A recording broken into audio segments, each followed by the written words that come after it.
Jesus Cristo, sois bendito, sois ungido de Deus Pai. Jesus Cristo, sois bendito, sois ungido de Deus Pai. Deus o mundo tanto amou que lhe deu o seu próprio Filho, para que todo o que nele crê encontre a vida eterna. Jesus Cristo, sois bendito, sois ungido de Deus Pai. O Senhor esteja convosco. Anúncio da boa nova de nosso Senhor Jesus Cristo, segundo João. Naquele tempo, disse Jesus aos judeus: se eu der um testemunho de mim mesmo, meu testemunho não vale. Mas há um outro que dá testemunho de mim, e eu sei que o testemunho que ele dá de mim é verdadeiro. Vós mandastes mensageiros a João, e ele deu testemunho da verdade. Eu, porém, não dependo do testemunho de um ser humano, mas falo assim para a vossa salvação. João era uma lâmpada que estava acesa e a brilhar, e vós com prazer vos alegrastes por um tempo com a sua luz. Mas eu tenho um testemunho maior que o de João, as obras que o Pai me concedeu realizar. As obras que eu faço dão testemunho de mim, mostrando que o Pai me enviou, e também o Pai que me enviou dá testemunho a meu favor. Vós nunca ouvistes a sua voz, nem vistes a sua face. Sua palavra não encontrou morada em vós, pois não acreditais naquele que ele enviou. Vós examinais as Escrituras, pensando que nelas possuís a vida eterna. No entanto, as Escrituras dão testemunho de mim, mas não quereis vir a mim para ter a vida eterna. Eu não recebo a glória que vem dos homens, mas eu sei que não tendes em vós o amor de Deus. Eu vim em nome do meu Pai, e vós não me recebeis. Mas se um outro viesse em seu próprio nome, a este vós o receberias. Como poderíeis acreditar, vós que recebeis glórias uns dos outros, e não buscais a glória que vem do único Deus? Não penseis que eu vos acusarei diante do Pai. Alguém que vos acusa, Moisés, no qual colocais a vossa esperança. Se acreditasseis em Moisés, também acreditarias em mim, pois foi a respeito de mim que ele escreveu. Mas se não acreditais nos seus escritos, como acreditareis então nas minhas palavras? Palavra da salvação. Glória a vós, Senhor. Que as palavras do Santo Evangelho perdoem os nossos pecados, e assim seja. Esses dias eu ouvi uma pessoa me dizer que eu faço muitas perguntas na reflexão do Evangelho. E aí eu respondi para a pessoa, dizendo assim: você acha que eu faço muitas perguntas, é porque você não lê os Evangelhos. Porque quem faz perguntas mesmo é Jesus. Jesus faz perguntas, muito mais, e muito mais profunda do que as minhas perguntas. As minhas perguntas são perguntinhas, simplesinha, só para ajudar a gente a refletir. Mas notem as perguntas que Jesus faz no Evangelho. Perguntas que muitas vezes são perguntas que a gente considera perguntas idiotas. Mas nosso Senhor, quando pergunta, Ele está ensinando uma grande lição para aqueles que estão ouvindo. E muitas vezes as perguntas de Jesus é para rebater perguntas capciosas, maliciosas, né? Perguntas na tentativa de colocar Jesus numa situação difícil, né? E ele sempre responde, né, certas perguntas também com outras perguntas. Algumas considerações sobre a palavra de Deus. Ouvimos do livro do Êxodo. Esta história do livro do Êxodo é uma história, por um lado, impressionante e, por outro lado, vergonhosa para o povo de Israel. Impressionante por quê? Porque Deus não desiste.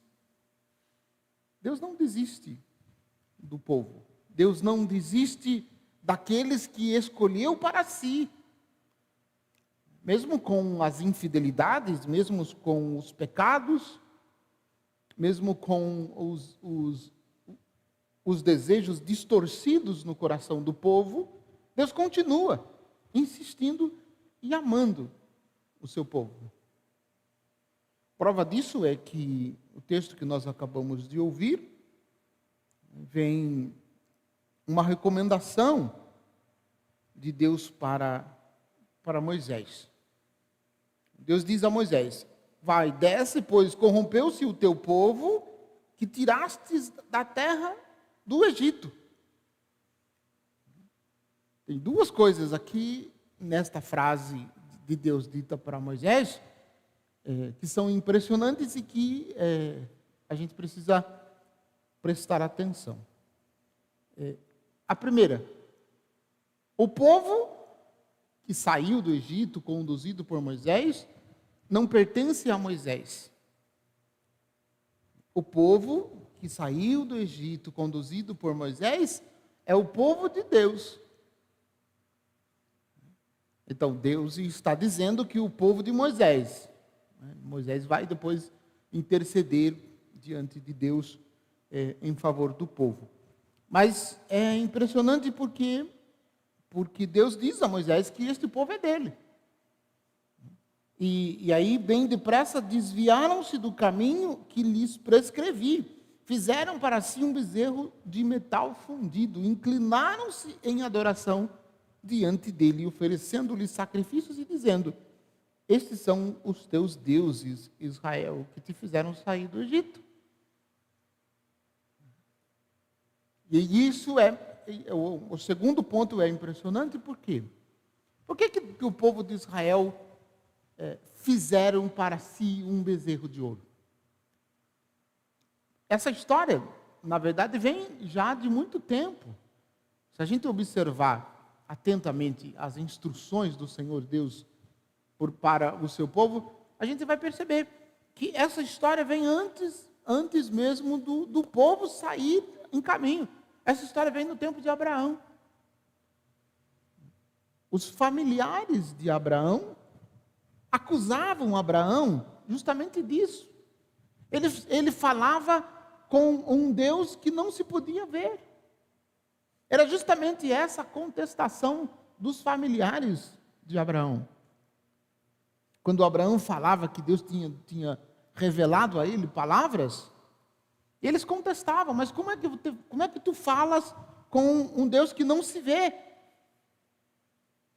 Porque todos os outros deuses dos povos vizinhos do povo de Israel, eles cultuavam imagens, deuses que tinham imagens, que poderia ser reproduzido. E o Deus de Abraão, o Deus de Isaac, o Deus de Jacó, não tem uma representação. De modo que para nós, do nosso imaginário, isso também acontece. Por exemplo, se a gente pede qual a representação do Espírito Santo para nós, automaticamente nós lembramos da pomba. A representação do Espírito Santo. Embora eu pessoalmente acho que o fogo é muito mais característico para representar o Espírito Santo, mas isso não vem ao caso. A gente tem uma representação do Espírito Santo, como também uma representação do Espírito de Jesus, do Filho. ou aquela imagem do Jesus misericordioso, ou o crucificado, ou o Sagrado Coração de Jesus, né? Ou o Cristo da Sagrada Face, de Santa Teresinha. A gente consegue facilmente, no nosso imaginário, pensar numa representação simbólica. Claro, a gente sabe que não são essas imagens a pessoa do Espírito Santo e nem a pessoa de Jesus, mas são representações. E qual é a representação que a gente tem do Pai? Para muitos, salvo raríssimas exceções, a figura de um homem velho, barbudo, como sinal de sabedoria, quando muito. Mas tirando isso, essa imagem do imaginário popular, a gente não tem como representar Deus Pai. Então, o que o povo de Israel estão fazendo ao construir para si um bezerro de ouro é justamente isso. É uma tentativa de ter uma representação de Deus e de dizer, né, o que está errado. De criar uma representação de Deus e dizer que aquele metal fundido era a presença do próprio Deus. Então é isso que está errado. Mas isso vem, repito, da necessidade simbólica que o ser humano tem de uma representatividade de Deus. De algo que se possa ver, de algo que se possa tocar, como representação da presença de Deus. E, portanto, o Deus de Israel, o nosso Deus, é muito mais do que isso, porque não se tem verdadeiramente representação dele. Não dá para representá-lo. O Deus de Abraão, o Deus de Isaac, o Deus de Jacó, ou a gente acredita e ama, ou então, né, não tem como a gente segui-lo. Porque não tem como representá-lo. E isso é impressionante porque Deus falou com Abraão, Deus falou com Moisés, Deus falou com os profetas, Deus falou com outros homens da Bíblia. Mas aqueles que tiveram a oportunidade de ver Deus, ouviram de uma forma muito simbólica e espiritual. O próprio Moisés vê Deus naquele pequeno arbusto que ardia e não se consumia.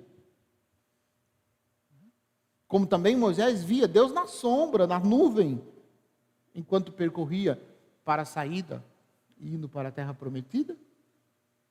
Elias vê Deus numa figura de vento, um vento suave que tocava o rosto dele. E assim, Isaías, né, capítulo 6 de Isaías, que descreve aquela visão maravilhosa que ele teve no templo, e assim por diante. E a necessidade, então, de o povo construir para si, né, algo que pudesse ver, que pudesse tocar. E nos faz entender que Deus é muito mais do que isso. Deus é muito mais do que aquilo que a gente pode tocar ou do que aquilo que a gente pode ver. O Senhor disse ainda a Moisés: vejo que este é um povo de cabeça dura. Deus faz uma ameaça. Eu fiquei pensando se Deus... O texto diz que é por conta da oração de Moisés, mas é mais pelo amor que Deus tinha no coração pelo povo que ele não fez. Mas você já pensou se Deus fizesse o que ele prometeu? De acabar com o povo? Vejo que este é um povo de cabeça dura, desde que a minha cólera se inflame contra eles, e que eu os extermine. Se Deus quisesse acabar com o povo, não precisava muito, não. Mas é assim, pronto, desaparecia, virava pó. Virava pó. E Deus ainda diz: farei de ti uma grande nação, falando para Moisés. Aí vem a segunda parte, né, dessa história, que também é impressionante. Que daí Moisés se coloca entre Deus e o povo. Né? A princípio, Moisés diz que o povo é de Deus. E se de fato o povo fosse de Deus, Moisés poderia ficar quietinho, não precisava falar nada. Então, no primeiro momento ele diz que o povo é de Deus, e que ele não tem nada a ver com a infidelidade do povo.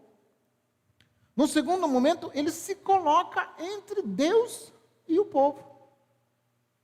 E aí, vejam só o que acontece. Moisés, porém, suplicava ao Senhor seu Deus, dizendo: por que, ó Senhor, se inflama a tua cólera contra o teu povo, que fizeste sair do Egito com grande poder e mão forte? O que acho impressionante nesse diálogo de Moisés com Deus é que Moisés, com palavras humanas e com características humanas, ele diz para Deus, recordando que Deus é Deus. E para o nosso imaginário humano, isso é uma coisa impressionante, porque a gente não consegue conceber que um ser humano tenha que lembrar que Deus é Deus. Dizer para Deus não se esquecer de que Ele é Deus. E é justamente isso que Moisés está fazendo. Não permitas, te peço, que os egípcios digam, foi com a intenção que Ele os tirou para fazê-lo perecer nas montanhas e exterminá-los.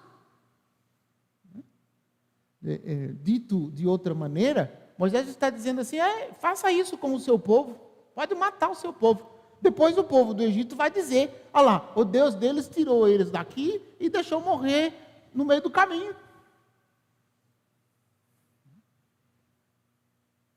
Não sei se vocês perceberam, mas nos soa um tanto quanto petulante o jeito de Moisés falar com Deus.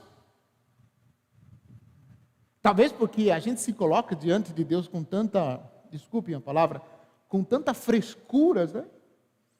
E a gente não consegue perceber a intimidade e a sinceridade do coração de Moisés ao dirigir, né, as suas palavras para Deus.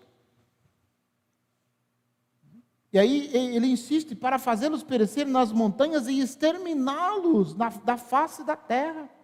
Aplaque-se tua ira e perdoa a iniquidade do teu povo. E é impressionante porque ele usa como motivo para que Deus perdoe a infidelidade do povo de ter construído um bezerro de ouro, citando Abraão, Isaque e Jacó, que eram os servos pelos quais Deus iniciou todo este processo de libertação. Deus iniciou por causa deles, de Abraão, de Isaque e de Jacó. Moisés recorda a Deus, dizendo a Deus que, pelos servos dele, que ele não faça isso. E aí, o versículo 14 diz, e o Senhor desistiu do mal que havia ameaçado fazer ao seu povo. Aqui um outro pensamento e uma outra lição que nós devemos tirar disso é justamente a necessidade que nós temos de compreender a profundidade da nossa oração. A necessidade que nós temos de rezar e de rezar sempre. A ponto de estarmos em sintonia e nessa intimidade com Deus. Às vezes a gente desvaloriza tanto a nossa própria oração, porque a gente se acha indigno, pecador. Nós nos achamos tão pecadores que nos achamos indignos de rezar. Sendo que deveria ser o contrário. A nossa possibilidade de rezar e de estar diante de Deus deveria ser para nós uma experiência incrível. Só pelo fato da gente poder estar na presença de Deus e num breve momento que seja, a gente poder observar mais atentamente a atitude de Deus. Isto é, observar o próprio Deus. Porque nós não somos não é para outra coisa, não é para outro motivo que nós somos convidados a orar.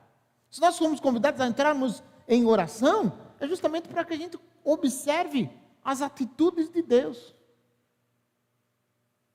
E só pela possibilidade da gente estar na companhia de Deus, na nossa oração, isso já devia ser para nós um motivo extraordinário para a nossa oração.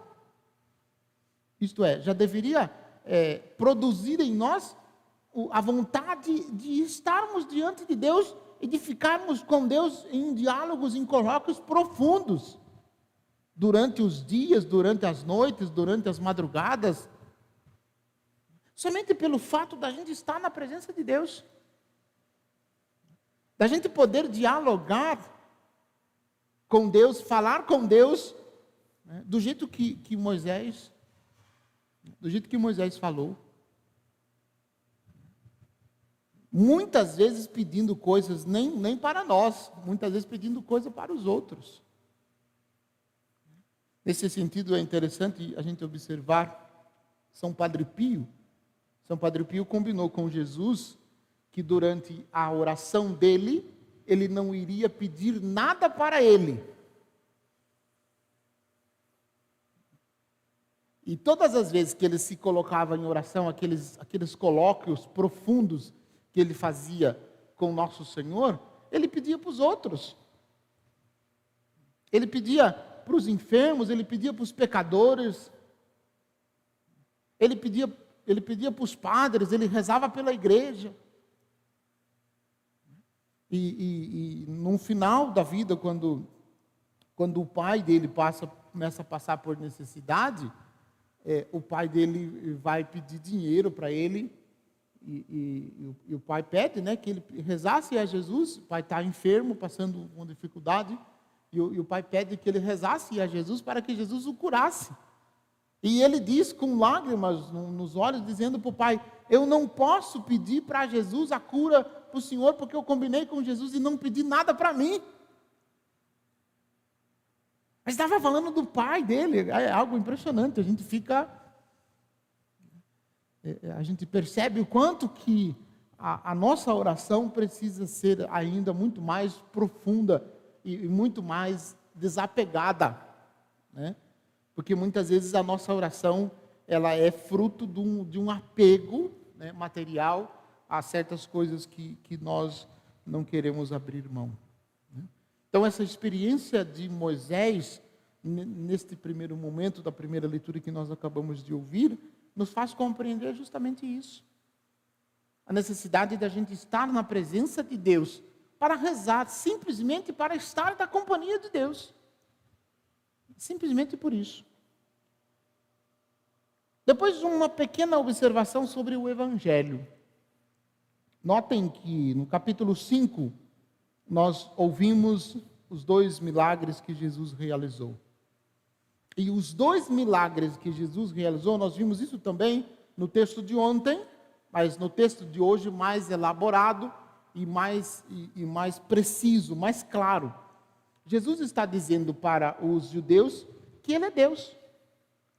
Os milagres que Ele fez, os sinais que Ele realizou, mostram que Ele é Deus.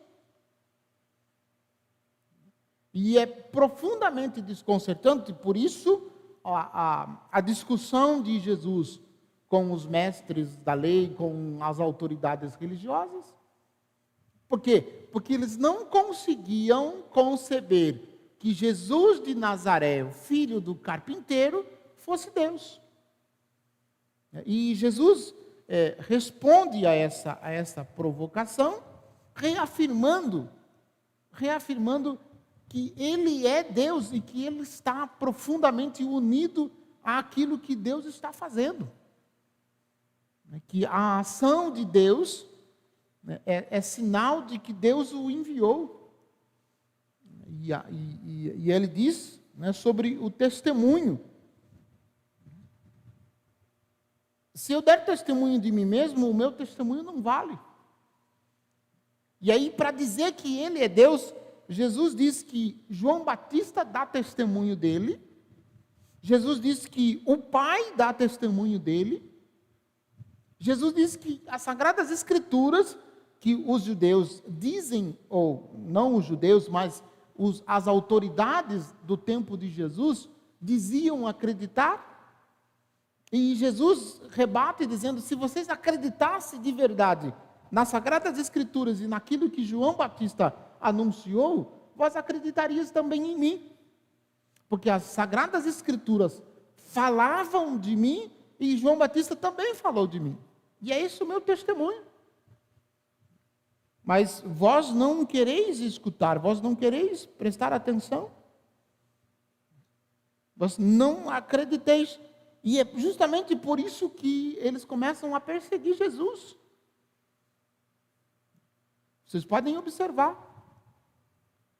Depois vem aquele discurso de Jesus do capítulo 6, né, para coroar toda essa discussão. Jesus vai dizer sobre o pão da vida, o verdadeiro pão que desceu do céu é Ele, e quem não comer a carne dele não terá a vida eterna. Então, neste contexto é que Jesus vai se entregar. É nesse contexto que Jesus vai se deixar levar para o mistério da paixão, para entregar-se totalmente à sua vida e resgatar a vida de todos nós. Citamos como final da nossa homilia, se acreditasses em Moisés, também acreditarias em mim, pois foi a meu respeito que ele escreveu. Mas se não acreditais nos seus escritos, como acreditareis então nas minhas palavras?